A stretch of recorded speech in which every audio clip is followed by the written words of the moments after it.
Sahabat bonsai, banyak cara yang dilakukan apabila kita menggunakan teknik gabung mengalami kegagalan, terutama dari bahan cangkokan yang ukurannya relatif kecil.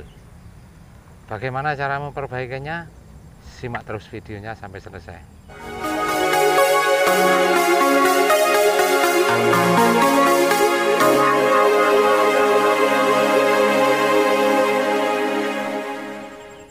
Sahabat bonsai, ini adalah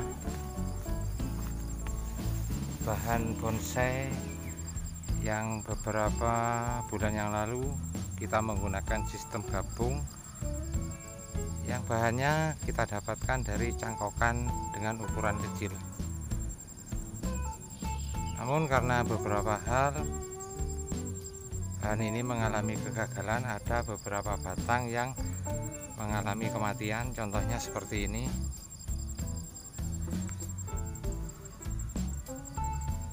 Di sini mestinya ada satu batang, ternyata di sini sudah kosong, berarti kemarin di sini ada yang mati, dan juga ini ada keterlambatan pertumbuhan sehingga tertinggal ukurannya dari batang-batang yang lain. Kebetulan bagian atas yang kita tempatkan tali di sini belum menyatu, sehingga memudahkan kita untuk memperbaiki program gabung kita yang gagal. Sahabat bonsai, kali ini kita akan menggunakan teknik yang baru, atau bisa dikatakan menggunakan model yang baru. Mudah-mudahan teknik yang baru ini juga merupakan teknik yang bagus atau teknik yang cepat untuk pembesaran batang bahan bonsai ini.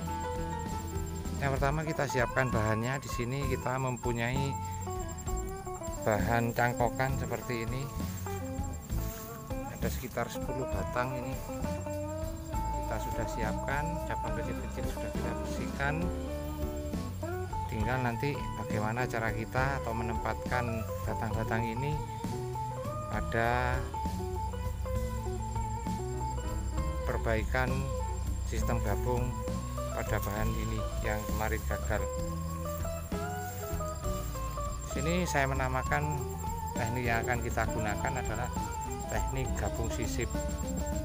Artinya nanti kita menyisipkan cangkokan-cangkokan yang baru ke dalam bagian tengah, sehingga nanti kalau sudah kita tanam, ukurannya nanti akan terlihat lebih besar dan memungkinkan untuk lebih cepat menyatu. Mari kita praktekkan. Langkah yang pertama, kita gali dulu bagian tengahnya seperti ini.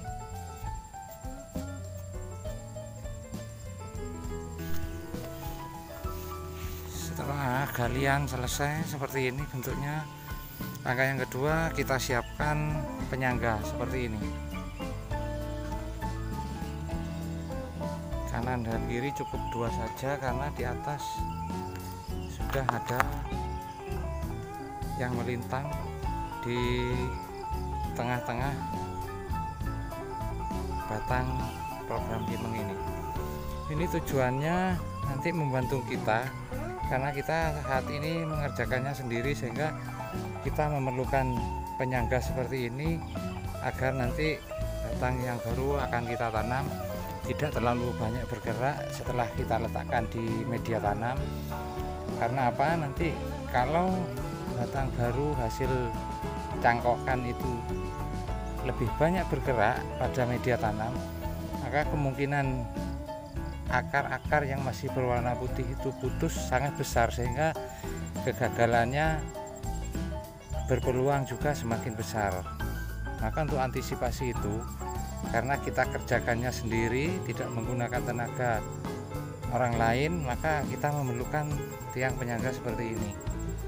Dan ini efektif untuk menghindari gerakan-gerakan yang mengakibatkan akar-akar baru pada batang hasil cangkok itu mengalami putus. Sekarang coba kita praktekkan bagaimana caranya kita memanfaatkan tiang penyangga ini agar batang yang baru akan kita tanam tidak mengalami putus pada perakaran. Ambil contoh seperti ini adalah bahan cangkokan yang akan kita taruh di bagian tengah karena ini ukurannya lebih besar dari bahan cangkokan yang lain. Kita tanam pelan-pelan, usahakan akar yang ada pada cangkokan tidak putus, maka perlu kehati-hatian. Setelah tepat pada posisi tengah, biarkan dia, jangan kita uruk dulu, akan tapi di bagian atas kita beri tali, kita ikat agar dia tidak bergerak-gerak sehingga memungkinkan kita menghindari putusnya akar pada hasil cangkokan tadi.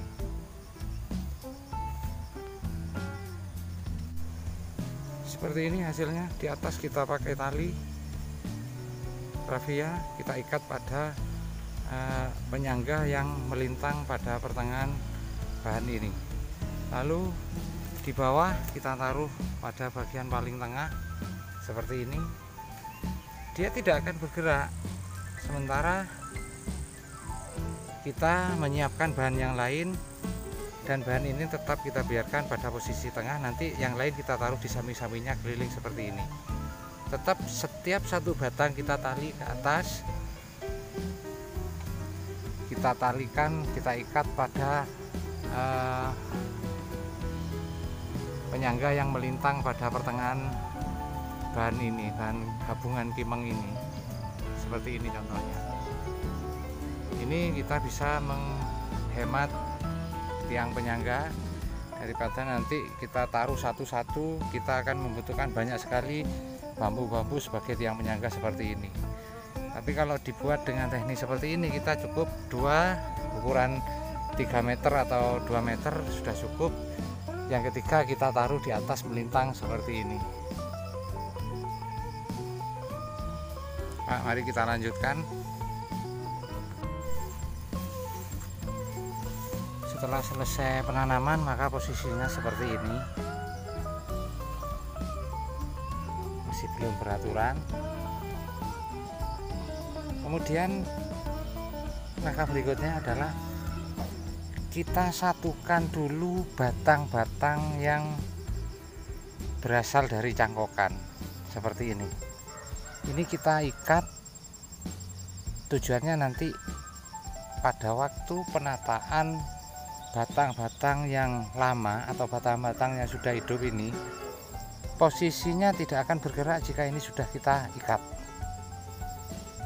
Kita ikat sambil kita tata ulang agar nanti ikatannya bisa rapi dan tepat pada posisinya. Sudah kita ikat, posisinya seperti ini. Ini ada dua yang tidak ikut kita ikat karena ini adalah sebagai pengganti pada batang yang kemarin gagal atau mati. Nanti kita ikat, setelah ini kita rapikan seperti ini. Nah, kita rapikan. Sementara tidak bisa langsung kita rapikan, kita ikat lagi,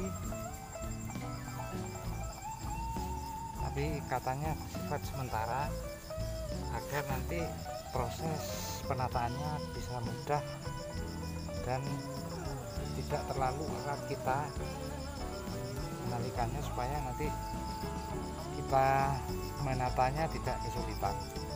Hanya diikat sementara dengan tujuan nanti ikatannya atau pada proses penataannya tidak terlalu sulit.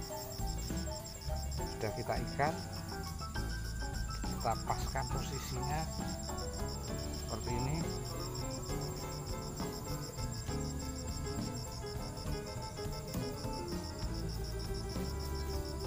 Setelah selesai nanti baru kita ikat permanen.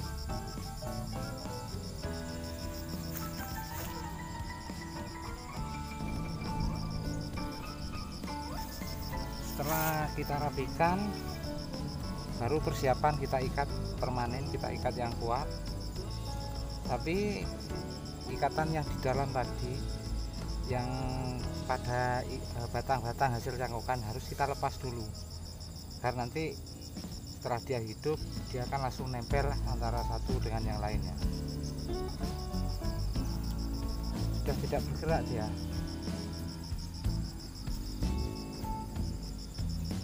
seperti ini. Baru kita akan mengikatnya secara permanen.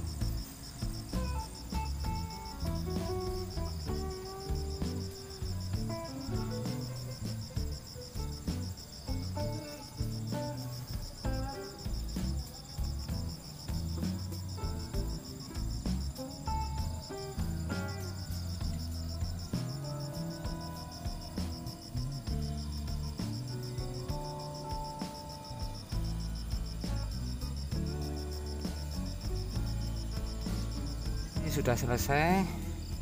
Tahapan yang terakhir kita uruk dengan tanah, kemudian kita siram. Kita lihat lebih rapi, dan juga nanti setelah ini lengket kita akan mendapatkan batang yang sudah berukuran sebesar ini.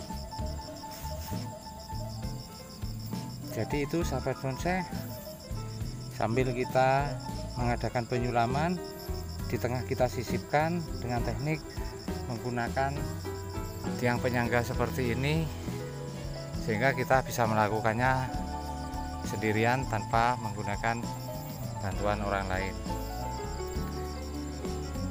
Saya kira itu sahabat bonsai.